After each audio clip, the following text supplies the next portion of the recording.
Hello दोस्तों, good morning. स्वागत है एक बार फिर से आप सभी का एमजेजे एजुकेशन में। दोस्तों आज है 18 जुलाई। आज की इस वीडियो में हम लोग बात करेंगे 18 जुलाई 2021 के मोस्ट इंपॉर्टेंट करंट अफेयर के क्वेश्चंस के बारे में।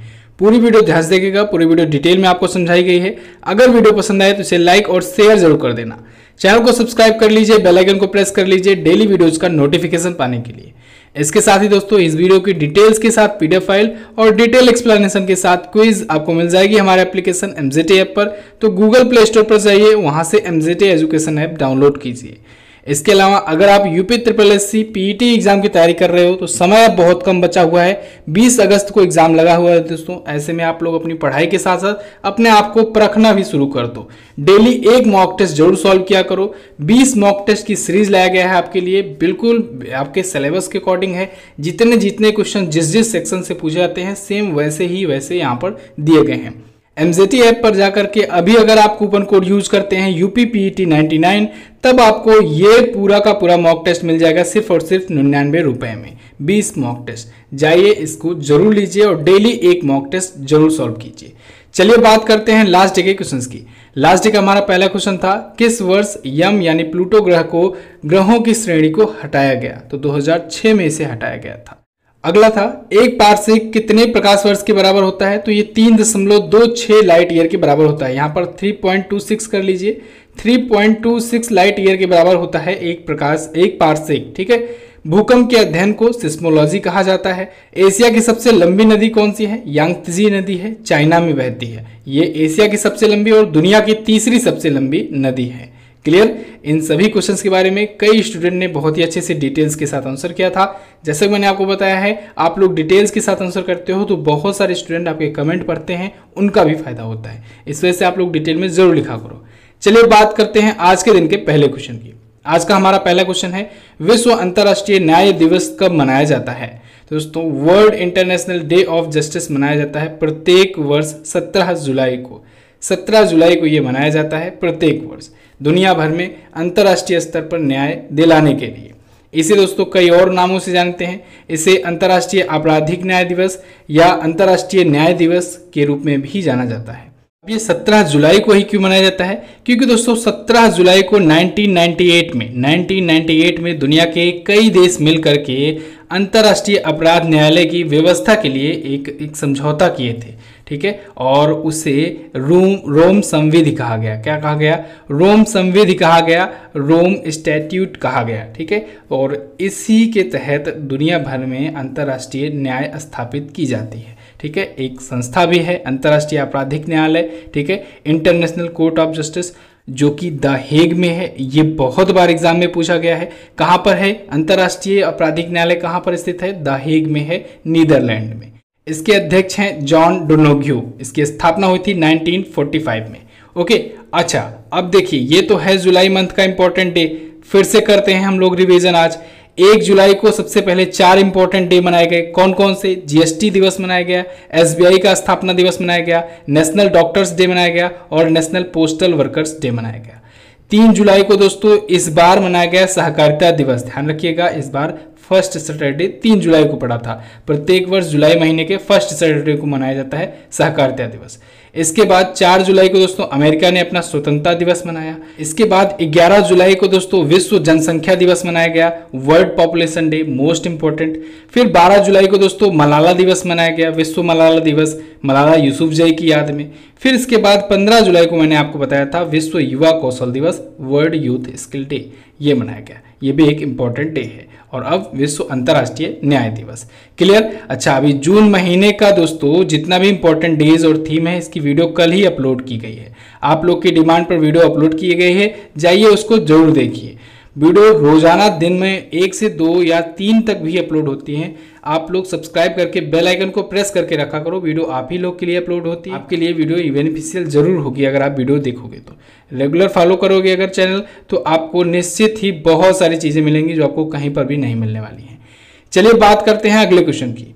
किस राज्य सरकार ने मातृ कवचम अभियान शुरू किया? तो अभी हाल में केरल राज्य सरकार ने मातृ कवचम अभियान शुरू किया है। ये अभियान के तहत दोस्तों केरल जो है वो अपने राज्य में जो गर्भवती महिलाएं हैं उनको कोविड-19 की वैक्सीन लगवाने के लिए एक प्रकार से अवेयरनेस फैला रही है। तो उसके लिए ये अभियान शुरू किया गया है। यानी गर्भवती महिलाओं को कोविड-19 वैक्सीन दिलाने के लिए, यानी कोविड-19 की वैक्सीन लगवाने के लिए। ओके, तो ये मातृ कवचम कैंपेन आपको याद रखना है। अच्छा, एक और यहाँ से इंफॉर्मेशन या कहें यहाँ से डाटा निकल के आ रहा है, जिसके बाद से ये पता लग रहा है कि गर्भवती महिलाएं गर्भावस्था के दौरान किसी भी टाइम पर कोविड-19 की वैक्सीन प्राप्त कर सकती हैं।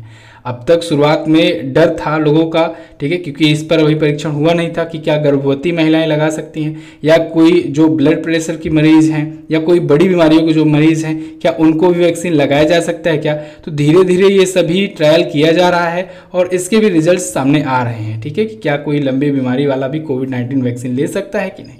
ठीक है, तो फिलहाल अभी तक का रिजल्ट जो है वो नेगेटिव नहीं आया है, वैक्सीन का बहुत ही अच्छा रिस्पॉन्स देखने को मिला है। यहाँ पर केरल की बात हो रही है, केरल के बारे में जानेंगे। केरल देखिए यहाँ पर है भारत के दक्षिण में केरल, ठीक है, केरल देखिए यहाँ पर है भारत के दक्षिण में है, तमिलनाडु से और कर्नाटका से अपना बॉर्डर ये शेयर करता है। केरल की राजधानी होती है तिरुवनंतपुरम। केरल के करंट टाइम पर सीएम है पिनराई विजयन जी। पिनराई विजयन दोस्तों ये अभी दूसरी बार बने हैं सीएम। अभी 5 राज्यों का जब चुनाव हुआ था, 5 राज्य कौन कौन से थे, पश्चिम बंगाल था, केरल था, असम था, इसके अलावा तमिलनाडु था और एक था पुडुचेरी। पुडुचेरी हालांकि यूनियन टेरिटरी है, ठीक है। तो इन जगहों पर हुए विधानसभा चुनाव। अब फिर से रिवीजन मैं करा दे रहा हूं, देखिए पांचों के सीएम आपको याद रखने हैं क्योंकि यहाँ पर चुनाव हुए थे। पश्चिम बंगाल की सीएम फिर से बन गई, कौन बन गई, ममता बनर्जी जी। इसके बाद तमिलनाडु के दोस्तों कौन बन गए थे, तमिलनाडु को बने थे एमके स्टालिन, ठीक है। और इसके बाद केरल के बने पिनराई विजयन जी, दोबारा बने हैं। असम के कौन बने, हेमंत बिस्वा शर्मा, ये बने असम के। और इसके बाद पुडुचेरी के कौन बने थे, पुडुचेरी यूनियन टेरिटरी के, तो रेंगस्वामी, एन रेंगस्वामी बने पुडुचेरी के सीएम। इतना आपको याद रखना है, यहाँ से क्वेश्चंस बनेंगे जरूर। आरिफ मोहम्मद खान जी यहाँ के गवर्नर हैं। चीफ जस्टिस कौन है केरल हाई कोर्ट के, एस मणिकुमार जी। क्लियर है। अगला क्वेश्चन देखते हैं।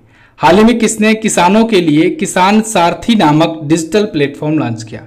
तो अभी हाल ही में दोस्तों हमारे किसान मंत्री या कहें कृषि मंत्री नरेंद्र सिंह तोमर जी ने किसान सारथी नाम का एक डिजिटल प्लेटफॉर्म लॉन्च किया है। ये किसानों के लिए लॉन्च किया गया है। इससे क्या होगा, इससे किसानों को दोस्तों उनकी लैंग्वेज में, उनकी रीजनल लैंग्वेज में, जैसे भारत में बहुत सारी लैंग्वेज हैं, तो हर एक लैंग्वेज के अकॉर्डिंग किसानों को उनकी लैंग्वेज में सही समय पर सही जानकारी दी जाएगी फसलों से रिलेटेड, ठीक है। क्या क्या उत्पादन कब करना है, कब किसकी फसल बुआई करनी है, कब कौन सी खाद डालनी है, ठीक है। तो ये सारी जानकारी दी जाएगी किसानों को इस एप्लीकेशन के माध्यम से, इस डिजिटल प्लेटफॉर्म के माध्यम से। तो इसे लॉन्च किया है कृषि और किसान कल्याण मंत्री नरेंद्र सिंह तोमर जी ने। अच्छा, नए कैबिनेट का विस्तार हुआ है दोस्तों, तो नए कैबिनेट मंत्रियों के नाम आप लोग याद कर डालिए। ज़्यादा लंबा नहीं है, बहुत ज़्यादा टफ भी नहीं है। अगर आप लोग टारगेट बनाओ कि बस 3-3 या 5-5 ही आप कैबिनेट मंत्रियों के नाम याद करोगे, तो बस 2 से 3 दिन या 5 दिन में आपको बहुत ही अच्छे से याद हो जाएगा, ठीक है। तो इसको याद कर लीजिए, यहाँ से क्वेश्चन बनना ही बनना है। समझ लीजिए आपको एक ऐसा मुद्दा मिल गया है जहाँ से क्वेश्चन कन्फर्म है कि वहाँ से क्वेश्चन बनेगा ही बनेगा। तो समझ लीजिए सरकार ने एक प्रकार से आपको एक नंबर दे दिया है फ्री में, मुफ्त में। थोड़ी सी आपको मेहनत करनी है, ये कैबिनेट मंत्रियों को आपको याद करके रख लेना है, यहाँ से क्वेश्चन बनना ही बनना है। चलिए अगला देखते हैं। अगला है, किस राज्य सरकार ने ईडब्ल्यूएस के लिए 10% आरक्षण की घोषणा की। तो अभी हाल ही में दोस्तों आंध्र प्रदेश सरकार ने ईडब्ल्यूएस इकोनॉमिकली वीकर सेक्शंस के लिए 10% आरक्षण रिजर्वेशन देने की घोषणा की है। आंध्र प्रदेश राज्य सरकार ने, इसका ये मानना है कि वो 10% जब इकोनॉमिकली वीकर जो सेक्शन है उनको आरक्षण दे देगा, तो इससे दोस्तों लाभ होगा कापू कम्युनिटी को। जो कापू समुदाय है वहाँ पर आंध्र प्रदेश में, उसको लाभ होगा क्योंकि वो बीसी कोटा में भी नहीं आता, वहाँ के बाकी कोटा में भी नहीं आता, ठीक है, इसको आरक्षण नहीं मिलता। तो वहाँ के कापू समुदाय को इससे काफ़ी ज़्यादा बेनिफिट मिलेगा। अभी आपको याद हो दोस्तों, संविधान के संशोधन वाली वीडियो में भी मैंने आपको बताया है, इंडियन पॉलिटी के वीडियो कोर्स में, संविधान का 103वां संशोधन हुआ था 2019 में। इसके अनुसार ही ईडब्ल्यूएस लाया गया था, ठीक है। ईडब्ल्यूएस के लिए 10% आरक्षण का प्रावधान लाया गया था। अब इसके तहत जो जिनकी वार्षिक आय 8 लाख से कम होती है, और भी बहुत सारी इसमें चीज़ें दी गई हैं, रूल्स रेगुलेशन लिमिटेशंस दी गई हैं, उसके तहत ऐसे इकोनॉमिकली वीकर सेक्शंस को दोस्तों 10% आरक्षण दिया जाता है। गवर्नमेंट एग्जाम्स में और भी कई जगहों पर, ठीक है, सरकारी नौकरी की अगर जो लोग फॉर्म भर रहे हैं उनमें, ठीक है। तो ऐसे आरक्षण अब इनको भी दिए जाएंगे। आंध्र प्रदेश ने भी ये चीज़ अपने राज्य में लागू कर दी है। तो आपको यहाँ पर 103वां संविधान संशोधन याद रखना है, ठीक है। अच्छा, टोटल कितने संविधान संशोधन हुए हैं? 104। 104वां संविधान संशोधन कौन सा है? 104वें संविधान संशोधन के तहत ही तो दोस्तों लोकसभा से और राज्यों की विधानसभा से एंग्लो इंडियंस की सीटें हटा दी गई हैं। क्या हटाई गई? एंग्लो इंडियंस की सीटें हटा दी गई हैं। अच्छा, 101वां संविधान संशोधन जीएसटी से संबंधित है, ये भी याद रखना है, ठीक है। चलिए, फिलहाल आंध्र प्रदेश आया है, आंध्र प्रदेश के बारे में जानते हैं। मैप में देखिए, यहां पर है आंध्र प्रदेश, ये रहा आंध्र प्रदेश। भाषाई आधार पर पुनर्गठित होने वाला पहला राज्य बना था आंध्र प्रदेश, ठीक है। तेलंगाना इससे ही अलग हुआ था 2 जून 2014 को 29वें राज्य के रूप में, ठीक है। इसके बाद आंध्र प्रदेश अपना बॉर्डर किससे किससे शेयर करता है? तमिलनाडु से, कर्नाटका से, तेलंगाना से, छत्तीसगढ़ से भी शेयर करता है और उड़ीसा से भी शेयर करता है। यहीं पर है विशाखापत्तनम। विशाखापत्तनम को वाइजैक के नाम से जानते हैं। और विशाखापत्तनम में दोस्तों भारत के सबसे आखिरी और 18वें रेलवे जोन का मुख्यालय है। 18वां रेलवे जोन कौन सा है? दक्षिण तटीय रेलवे जोन, या कहें साउथ कोस्टल रेलवे जोन। तो उसका हेडक्वार्टर कहां पर है? विशाखापत्तनम में है। आंध्र प्रदेश की दोस्तों हैं 3 राजधानियां, एक है विशाखापत्तनम, एक है अमरावती और एक है कुर्नूल। तो इन 3 राजधानियों को भी याद रखिएगा। विशाखापत्तनम एग्जीक्यूटिव है और लेजिस्लेटिव है अमरावती, जबकि ज्यूडिशियल कैपिटल है कुर्नूल। आंध्र प्रदेश के सीएम हैं जगन मोहन रेड्डी जी, वाईएसआर कांग्रेस पार्टी से। विश्वभूषण हरिचंदन जी यहाँ के गवर्नर हैं और आंध्र प्रदेश हाईकोर्ट के चीफ जस्टिस हैं अरूप कुमार गोस्वामी जी।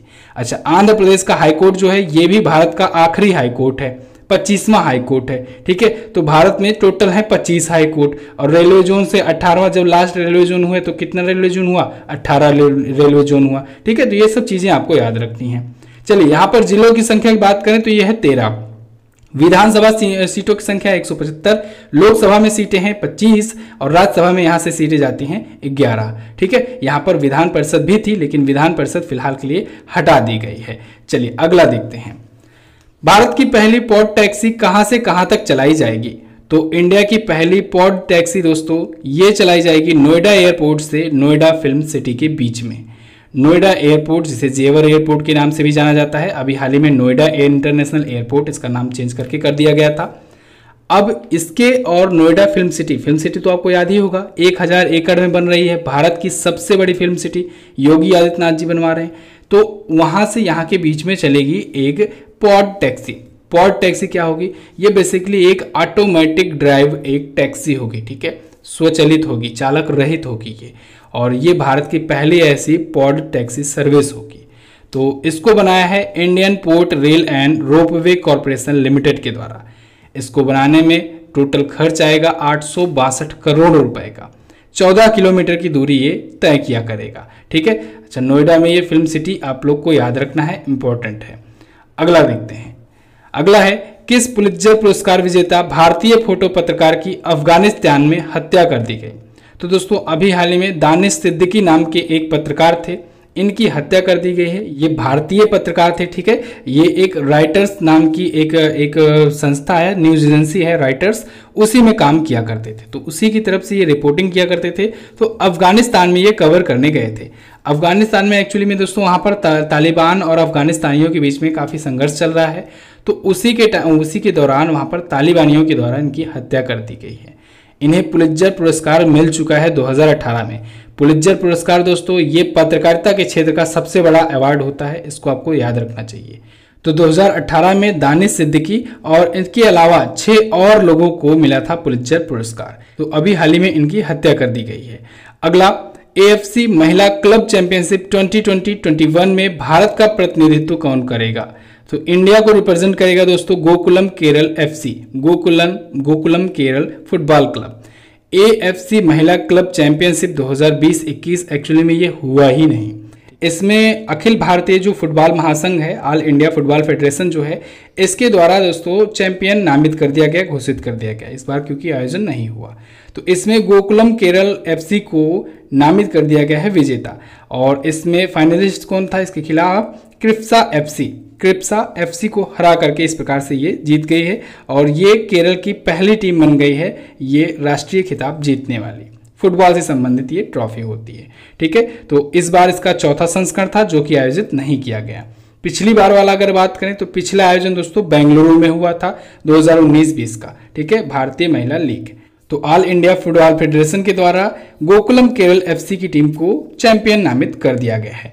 क्लियर है दोस्तों। लास्ट 6 मंथ की करंट अफेयर की ई बुक आई हुई है। अगर आपने अभी तक नहीं लिया है तो इसे आप ले सकते हैं। हिंदी और इंग्लिश दोनों लैंग्वेज में अवेलेबल है। अगर आप MZG10 कूपन कोड यूज करते हैं 49 रेट्स में ही ये मिल जाएगा। जनवरी से जून महीने तक का पूरा अच्छे से डिटेल कवरेज है इसमें, हर एक चैप्टर वो भी डिटेल में। अगला देखते हैं, उत्तर प्रदेश के मंडुआडीह रेलवे स्टेशन का नाम बदलकर क्या रखा गया? तो उत्तर प्रदेश के मंडुआडीह रेलवे स्टेशन का नाम बदल करके अब बनारस रख दिया गया है। क्या? बनारस रख दिया गया है। पिछली बार जब इसकी घोषणा की गई थी पिछले साल, तभी मैंने ये क्वेश्चन कवर किया था, आपको बताया था जब इसकी घोषणा 16 सितंबर 2020 को की गई थी पहली बार। ठीक है, तब भी ये क्वेश्चन बताया गया था और अभी इसका नाम पूरी तरीके से अब चेंज कर दिया गया है। तो अब मंडुआडीह रेलवे स्टेशन का नाम होगा बनारस। ठीक है, ये उत्तर प्रदेश के वाराणसी जिले में स्थित है और ये किस रेलवे जोन के अंतर्गत आता है? उत्तर पूर्वी रेलवे जोन के अंतर्गत आता है, नॉर्दर्न ईस्टर्न रेलवे जोन के अंतर्गत आता है। अच्छा, मैंने अभी आपको बताया 18 रेलवे जोन है ना, इसको याद रखना है, बहुत ज़्यादा इंपॉर्टेंट है। 17वां रेलवे जोन कोलकाता मेट्रो को बनाया गया था। चलिए अगला देखते हैं, हाल ही में किस राज्य सरकार ने नई इलेक्ट्रिक वाहन नीति 2021 लॉन्च की?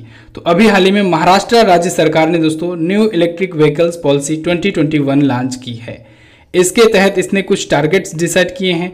ठीक है, कुछ उद्देश्य डिसाइड किए हैं और इसके तहत इसने ये बताया है कि ये बहुत तेजी के साथ देश में बैटरी इलेक्ट्रिक वाहनों को लाने वाला है और इसने अपना टारगेट डिसाइड किया है कि भारत में बैटरी से चलने वाले जो भी इलेक्ट्रिक व्हीकल्स होंगे उसमें सबसे बड़ा प्रोड्यूसर होगा महाराष्ट्र।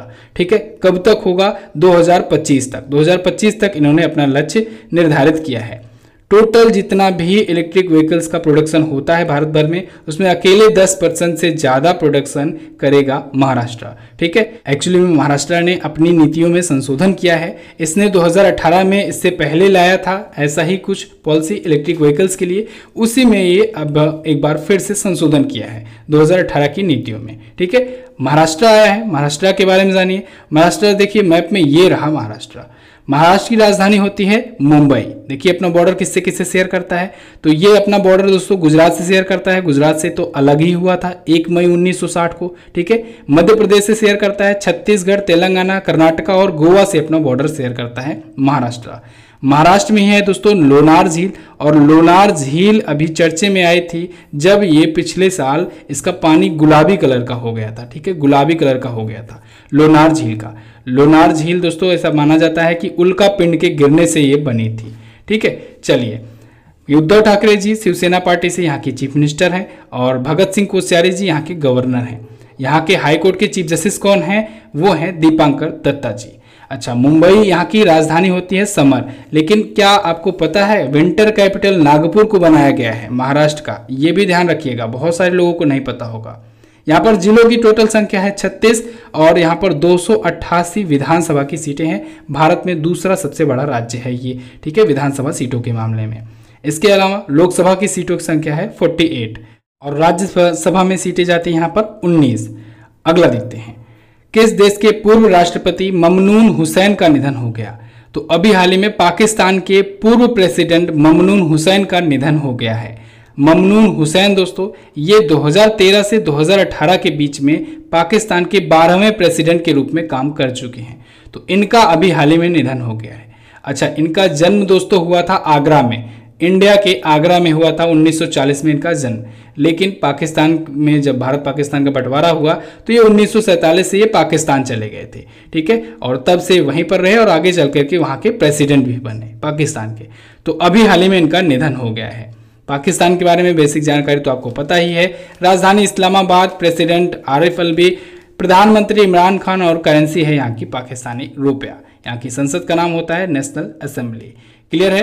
तो बस दोस्तों ये तो थे हमारे आज के दिन के टॉप 10 करंट अफेयर के क्वेश्चन। एक बहुत ही जरूरी आपको इन्फॉर्मेशन देनी थी, एसएससी जीडी कांस्टेबल की भर्ती दोस्तों शो हो चुकी है। ऐसे में अगर दोस्तों आप सबसे कम दाम में सबसे तेजी के साथ और सबसे बेहतरीन तरीके से तैयारी करना चाहते हो और सिलेक्शन पाना चाहते हो तो हमारे इस वीडियो कोर्स को आप ले सकते हो, उसको चेक कर सकते हो। 2 साल की वैलिडिटी के साथ ये वीडियो कोर्स है। हर एक चैप्टर को बहुत ही अच्छे से डिटेल में समझाया गया है। मैथ की क्लासेस स्टार्ट होने वाली हैं इस पर, ठीक है। तो जो स्टूडेंट मैथ और रीजनिंग की चाहिए, जिनको जिस वजह से अभी तक रुक रहे हैं, वो ले लें, क्योंकि मैथ और रीजनिंग की क्लास जब से स्टार्ट होगी तो इसका प्राइस बढ़ा दिया जाएगा। अभी ये वीडियो कोर्स 599 में है, लेकिन अगर आप कूपन कोड यूज करते हैं SSC GD 10, याद रखिएगा SSC GD 10, तब आपको 100 रेट्स का डिस्काउंट मिल जाएगा और ये मिल जाएगी आपको वीडियो कोर्स सिर्फ 499 में। तो अगर आप इसे लेना चाहते हैं तो ले सकते हैं, यह ऑफर ज़्यादा दिन तक नहीं रहेगा। चलिए बात करते हैं क्वेश्चन ऑफ द डे की। तो देखिए दोस्तों, आज फिर से ज्योग्राफी से क्वेश्चंस लिए गए हैं, ठीक है। आज दूसरा दिन है ज्योग्राफी का। पहला क्वेश्चन है आपसे, क्षुद्र ग्रह अंतरिक्ष में किन ग्रहों के बीच में पाए जाते हैं, किन किन ग्रहों के बीच में पाए जाते हैं। अगला, किस देश को 1000 झीलों का देश कहा जाता है। दुनिया की सबसे मीठे पानी की झील कहाँ पर स्थित है, या कौन सी झील है, ठीक है। और इसके बाद है, भूमध्य सागर और लाल सागर को कौन जोड़ती है। यहाँ सागर कर लीजिएगा, भूमध्य सागर और लाल सागर को किसके द्वारा जोड़ा जाता है या कौन जोड़ता है, ठीक है। तो इन सभी क्वेश्चंस के बारे में आप आंसर कर सकते हैं। डिटेल्स अगर पता हो तो डिटेल में भी जरूर आंसर करने का प्रयास करना। वीडियो को आप देख लियो, जाओ जल्दी से इसकी क्विज सॉल्व कर लो। इसकी डिटेल PDF भी दोस्तों MZT ऐप पर मिलेगी, वहीं पर क्विज भी मिलेगी। आपको बहुत सारे स्टडी मटेरियल्स MZT ऐप पर मिलने वाले हैं, तो जाइए फ्री में एप्लीकेशन डाउनलोड कीजिए। वीडियो को एंड तक देखने के लिए दोस्तों बहुत बहुत धन्यवाद। मिलेंगे अगली वीडियो में अगले किसी इंटरेस्टिंग टॉपिक के साथ। तब तक के लिए नमस्कार, जय हिंद, वंदे मातरम।